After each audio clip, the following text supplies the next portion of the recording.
Selimiye'nin kubbesine baktığınızda gördüğünüz şey taş değildir. Taşın üstüne boyayla kurulmuş bir gökyüzüdür. Gelin bu cümlenin ardındaki dehanın katmanlarına birlikte bakalım. İşte bu fikir, Mimar Sinan'ın başyapıtını anlamak için elimizdeki anahtar. Ve bu inanın bana sadece şairane bir laf değil. Bu mimari ve sanatsal bir gerçeğin ta kendisi. Her şey 16. yüzyıl Edirne'sinde başlıyor. Mimar Sinan, ustalık eserim dediği Selimiye'de o güne dek görülmemiş bir şey yapıyor. Devasa tek bir kubbeyi sadece 8 tane zarif sütun üzerine oturtuyor. Böylece içeride yekpare, kesintisiz, devasa bir boşluk yaratıyor. İşte bu mimari devrim, üzerindeki süslemenin de DNA'sını baştan yazıyor. Pekala, şimdi işin özüne inelim. Kubbedeki o muazzam desenler boş bir tuvali süslemek için orada değiller. Onlar, mimarinin bizzat kendisiyle konuşan, onunla birlikte çalışan birer ortak aslında. Düşünün, o 8 sütun ve aralarındaki kemerler kubbenin tonlarca ağırlığını taşıyor. İşte bezemenin yani tezyinatın ilk görevi de bu taşıyıcı sistemi bize göstermek, hissettirmek. Yani en başından beri mimari ve desen aynı hedefe kilitlenmiş durumda.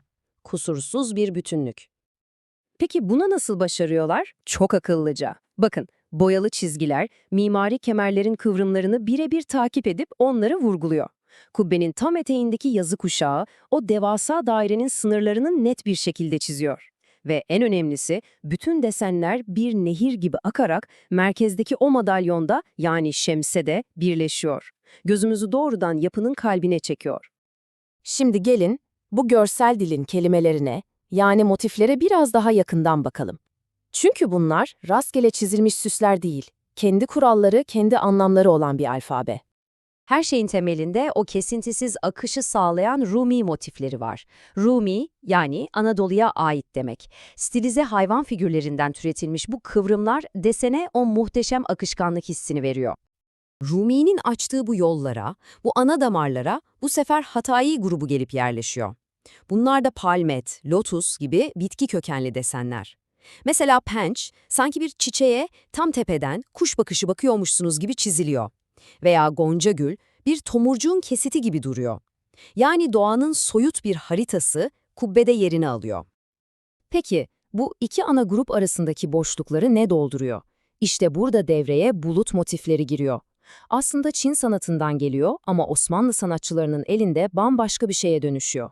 O kıvrak ve serbest şekiller bütün kompozisyona gökyüzündeymiş gibi bir hareket ve hafiflik katıyor. İyi de bütün bu desenler tam 42 metre aşağıdan bakıldığında nasıl oluyor da bu kadar net ve canlı görünüyor? İşte bu sorunun cevabı hem kullanılan teknikte hem de seçilen renklerde gizli.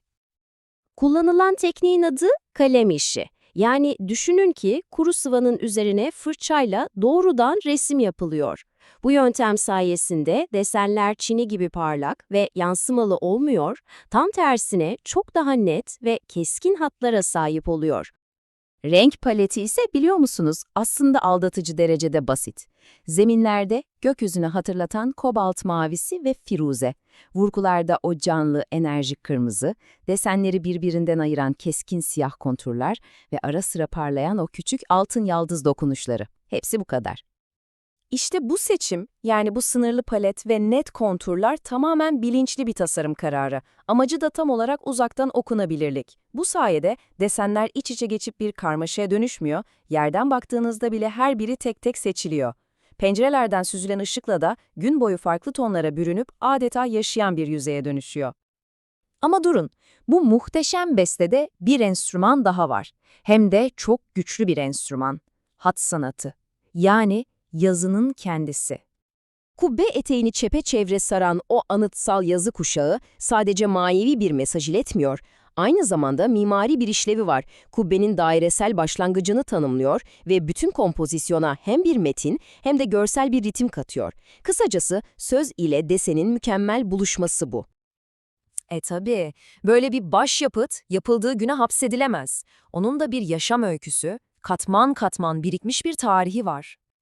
Bu kubbelerin nasıl yaşadığını anlamak için gelin kardeşine Sinan'ın bir diğer eseri Süleymaniye'deki restorasyon çalışmalarına bakalım. Gördüğünüz gibi sıva katmanları kazındıkça alttan farklı dönemlere ait desenler çıkıyor. Yapının tarih boyunca nasıl nefes alıp verdiğini, nasıl yenilendiğini bize gösteriyor. Nem, kandillerin isi ve zamanın doğal yıpranması yüzünden bu bezemeler yüzyıllar içinde özenle yenilenmiş. Yani bugün gördüğümüz o desenler var ya, işte onlar orijinal kompozisyona sadık kalarak yapılmış saygılı yenilemelerin bir sonucu. İşte bu noktada bizi Selimiye hakkındaki 3 hızlı efsane ve gerçeğe getiriyor. Birincisi, kubbe çinidir. Hayır, kesinlikle değil. Kubbenin tamamı kalemişi boyadır. Çini, duvarların alt kısımlarında ve mihrapta kullanılmış ama kubbede değil. İkincisi, ilk yapıldığı günden beri hiç el sürülmedi. Bu da doğru değil. Tam tersine, esere el sürülmüş olması onun terk edilmediğinin, yüzyıllardır yaşadığının ve yaşatıldığının kanıtı. Ve son efsane, kubbeyi Sinan tek başına resmetti. Hayır, Mimar Sinan orkestra şefi, projenin dehası ama bu eser dev bir sanatçı ordusunun, dönemin saray atölyesinin yani nakkaşhanenin ortak bir ürünü. Yani özetle Selimiye'nin kubbesi gerçekten de mimarinin, desenin ve yazının bir araya geldiği mükemmel bir beste. Her bir çizginin, her bir rengin bir sebebi var ve hiçbiri diğerinden bağımsız değil. Peki siz bu devasa besteye baktığınızda sizi en çok ne etkiliyor? Her şeyi merkezde toplayan o şemse mi? Kubbeyi bir taç gibi saran yazı kuşağı mı? Yoksa o sonsuz akış hissini veren Rumi ve Hatayi desenleri mi? Yorumlarda bizimle paylaşın.